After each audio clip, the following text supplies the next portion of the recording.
मंदिर का डूबना, कल की अवतार, छतियाबत मंदिर, मंदिर का झंडा, पत्थर गिरना, रक्तपात, ये सभी भविष्य मालिका की भविष्यवाणियां हैं। जगन्नाथ मंदिर और कलयुग का गहरा संबंध है। धार्मिक मान्यताओं के अनुसार जगन्नाथ मंदिर कलयुग में भगवान जगन्नाथ के निवास स्थान के रूप में महत्वपूर्ण है।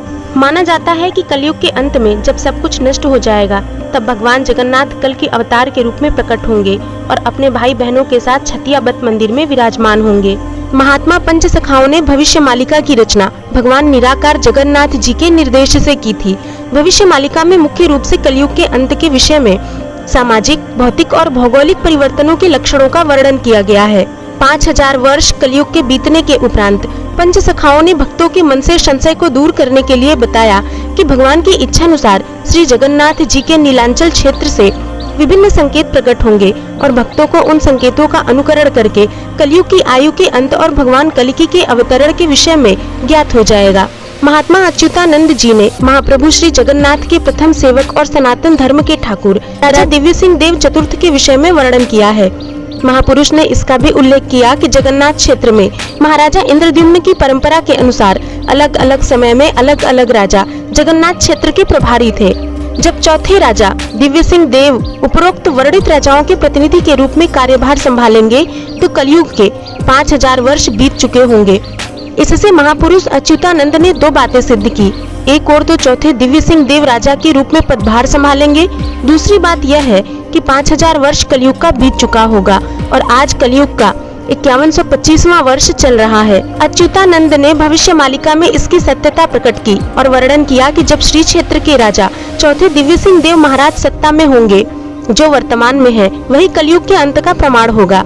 पुनः महापुरुष अच्युतानंद जी ने समझाया कि जब चतुर्थ दिव्य सिंह देवराजा उड़ीसा के श्री क्षेत्र में शासन करेंगे तो भगवान जगन्नाथ कल की अवतार ग्रहण करेंगे और भगवान जगन्नाथ मानव शरीर धारण करके कल की अवतार लेंगे तथा धर्म संस्थापना करेंगे। अच्युतानंद जी भविष्य मालिका की पवित्रता और सच्चाई की घोषणा वज्र कंठ से करते हैं। भक्तों के मन में भक्ति और विश्वास को पुनः जागृत करते हुए कहते हैं कि सूरज पश्चिम दिशा में उदित हो सकता है, पर्वत के शिखर पर कमल पुष्प खिल सकता है, किंतु उनके द्वारा लिखी हुई वाणी असत्य नहीं हो सकती।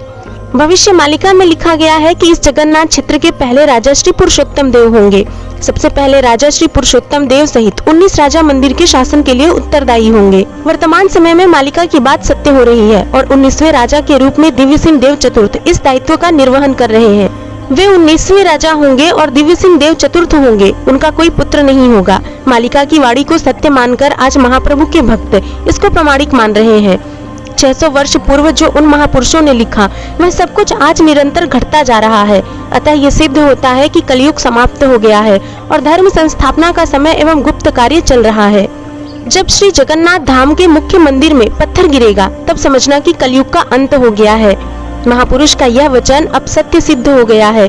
गत वर्ष 16 जुलाई 1990 को श्री मंदिर के आमला बेढ़ा से एक पत्थर गिरा था, जिसकी जांच के लिए केंद्रीय बजट विभाग द्वारा एक समिति गठित की गई, किंतु वैज्ञानिकों को आज तक पता नहीं चल पाया कि इतना बड़ा पत्थर लगभग 1 टन से अधिक मंदिर में कहां से आया और कैसे गिर गया।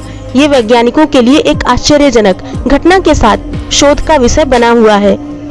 भविष्य मालिका ग्रंथ में गरुड़ संवाद में उल्लेख किया गया है कि एक दिन भगवान के प्रमुख भक्त विनीतानंदन गरुड़ ने महाप्रभु से पूछा, भगवान, आपने 4 युग में अवतार लिया है और कलयुग के अंत में आप कल की अवतार लेंगे, तो 4 युगों के भक्तों और भगवान का मिलन होगा।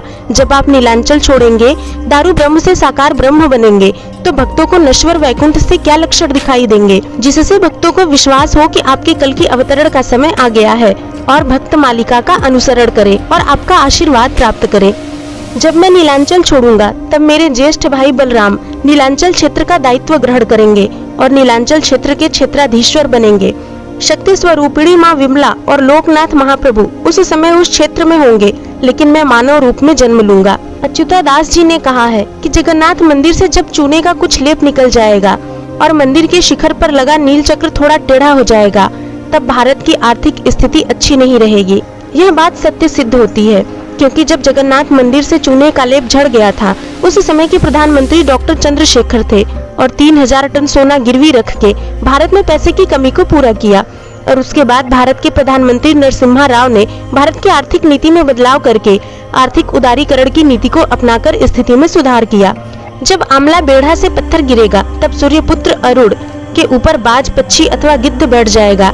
इससे हम ये अनुमान लगा सकते हैं कि जिस समय आमला बेढ़ा से पत्थर गिरा उस समय अरुण स्तंभ पर शिकारी गिद्ध पक्षी भी बैठा हुआ था। हमारी पौराणिक मान्यता के अनुसार भी यदि किसी घर पर गिद्ध पक्षी बैठ जाए तो वह उस घर में रहने वाले लोगों पर आगामी संकट का संकेत होता है। उसी प्रकार श्री जगन्नाथ मंदिर के अरुण स्तंभ पर बैठे गिद्ध पक्षी का दिखना संपूर्ण विश्व के मनुष्यों के लिए बड़े संकट के लक्षण है, अर्थात यह कलयुग के अंत और धर्म की स्थापना का पहला संकेत माना जाता है। जब भगवान जगन्नाथ का अपमान होगा, मंदिर की परंपराओं में अव्यवस्था होगी। जगन्नाथ मंदिर में प्रतिवर्ष 9 कलेवर की रस्म होती है। इस रस्म में पुरानी मूर्तियों को बदलकर नई मूर्तियां स्थापित की जाती हैं। कहते हैं कि 1996 के बाद 2015 में इस रस्म को लेकर पुजारियों में झगड़ा हो गया था, जिसकी वजह से यह रस्म देरी से हुई। उड़ीसा में कई लोगों ने इसे भगवान जगन्नाथ के अपमान और परंपराओं को खंडित करने के तौर पर देखा है। इसके बाद यहाँ की अव्यवस्था सभी के सामने उजागर हुई। मंदिर परिसर में त्रिदेव के ऊपर जो कपड़ा है उसमें आग लग जाएगी। मंदिर परिसर में यह घटना भी कई बार हो चुकी है। मंदिर के शिखर पर और एकाश्म स्तंभ पर गिद्ध बैठता है। कहते हैं कि जगन्नाथ मंदिर के शिखर के आसपास कभी भी किसी पक्षी को उड़ता नहीं देखा गया और न ही इसके आसपास कोई प्लेन या हेलीकॉप्टर उड़ाया जाता है। लेकिन मंदिर के ऊपर जुलाई 2020 और इसके बाद दिसंबर 2021 में गिद्ध, चील और बाज दिखाई दिए। मंदिर के शिखर, ध्वज, एकाश्म स्तंभ और नील चक्र पर ये पक्षी बैठे हुए दिखाई दिए थे। जगन्नाथ के मंदिर में बार बार रक्तपात होगा, खून के धब्बे मिलेंगे। यह घटना भी घट चुकी है। मंदिर परिसर में बार बार खून के धब्बे मिल रहे हैं, कभी झगड़ों के कारण तो कभी किसी अन्य रहस्यमयी वजह के चलते खून के धब्बे देखे गए हैं। कई बार मंदिर का शुद्धिकरण करके महानुष्ठान किया गया है। जगन्नाथ मंदिर अपने पवित्र परिसर में कई रहस्यमय परंपराओं और प्राचीन रहस्यों को समेटे हुए है, जिनमें से सबसे दिलचस्प मंदिर के प्रवेश द्वार पर तीसरा चरण है, जिसे यमशिला या यम का पत्थर कहा जाता है। रथ यात्रा के दौरान लाखों भक्त एकत्रित होते हैं। मंदिर का तीसरा चरण यमशिला यमराज का निवास स्थान माना जाता है। भक्त इस सीढ़ी पर कदम रखने से बचते हैं, क्योंकि यह पापों से मुक्ति का प्रतीक है। आइए जानते हैं जगन्नाथ मंदिर की तीसरी सीढ़ी का रहस्य। जगन्नाथ मंदिर में प्रवेश करने के लिए 22 सीढ़ियां चढ़नी पड़ती हैं, जिनमें से प्रत्येक को पवित्र माना जाता है। यमशिला के रूप में जानी जाने वाली ये सीढ़ी धार्मिक कथाओं के अनुसार मृत्यु के हिंदू देवता यमराज का निवास स्थान माना जाता है। एक लोकप्रिय किंवदंती के अनुसार एक बार यमराज इस बात से परेशान होकर भगवान जगन्नाथ के पास गए कि कोई भी आत्मा उनके क्षेत्र में नहीं आ रही है। सिर्फ भगवान जगन्नाथ के दर्शन से ही भक्तों को मोक्ष मिल जाता है, जिससे उन्हें यमलोक की यात्रा से मुक्ति मिल जाती है।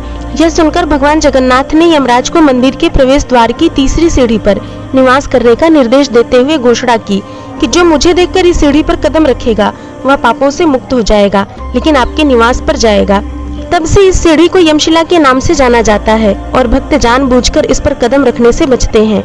खासकर भगवान जगन्नाथ के दर्शन के बाद कई लोग श्रद्धा के साथ सीढ़ी को छूते हैं और उसके ऊपर से गुजरते हैं, ये सुनिश्चित करते हुए कि उनके पैर सीधे उस पर ना पड़े। मंदिर अधिकारियों ने भक्तों के लिए इस परंपरा का पालन करना आसान बना दिया है। यमशिला चरण अन्य 21 सीढ़ियों के विपरीत स्पष्ट रूप से काले रंग का दिखाई देता है। जगन्नाथ मंदिर का ध्वज एक चक्रवाती तूफान के कारण समुद्र में जा गिरेगा। इसके बाद बुरा समय प्रारंभ होगा। मई 2019 में चक्रवाती तूफान फानी के कारण यह घटना घट चुकी है। इसके बाद मई 2020 में भी यह घटना घट चुकी है। उस समय देश में कोरोना वायरस के कारण लॉकडाउन लग गया था। कहा जाता है कि वर्ष 2020 में आकाशीय बिजली के कारण ध्वज में आग लग गई थी। इसके बाद कोरोना महामारी ने पूरी दुनिया को अपनी चपेट में ले लिया था। 19 मार्च 2020 को पापनाशक एकादशी के दिन मंदिर के परिसर में महादीप लगाया गया था। अचानक हवा चलने से ध्वज उड़कर महाद्वीप के पास चला आया और उसमें आग लग गई। उस समय इसे बहुत बड़ा अनिष्ट माना गया था। उसके 5 दिन बाद देश में पहला लॉकडाउन लग गया था। इसके बाद ही भारत में दूसरी लहर का ऐसा मंजर देखा गया जिसने त्राही मचा दी थी। चारों तरफ चिताएं जल रही थी। भविष्य मालिका के अनुसार शनि जब मीन राशि में जाएगा तब भारत का समय खराब शुरू होगा। 2.5 वर्ष तक अराजकता रहेगी। एक ओर प्राकृतिक आपदाएं होंगी, दूसरी ओर होगा महायुद्ध। तीसरे विश्व युद्ध की शुरुआत शनि के कुंभ राशि में प्रवेश करने पर हो जाएगी। भविष्य मालिका के अनुसार 2025 के बाद का समय एक विभीषिका के समान होगा।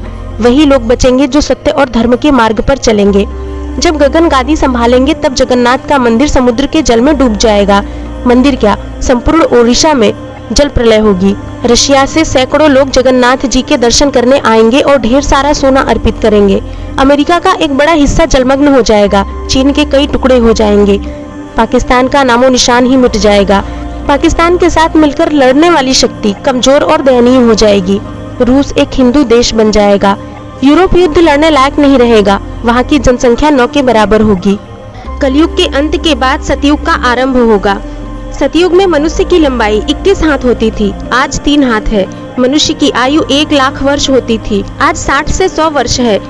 सतयुग में धर्म अपने चारों पैरों पर खड़ा था, आज एक पैर पर है। मनुष्य दिव्य वस्त्र आभूषण धारण करते थे, स्वर्ण पात्र में भोजन करते थे। पाप शून्य अवस्था में तथा पुण्य 20% था। गायें इच्छा अनुसार दूध देती थीं और धरती भरपूर अन्न, नदियां जल से परिपूर्ण थीं और वृक्ष फल फूलों से। सभी मनुष्य सत्यवादी और धर्मात्मा थे। एक भी पाप होने पर पूरा देश नष्ट हो जाता था। सतयुग की आयु 17,28,000 वर्ष हुई।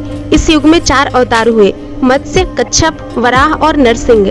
इसके बाद त्रेता, द्वापर और फिर कलयुग आया।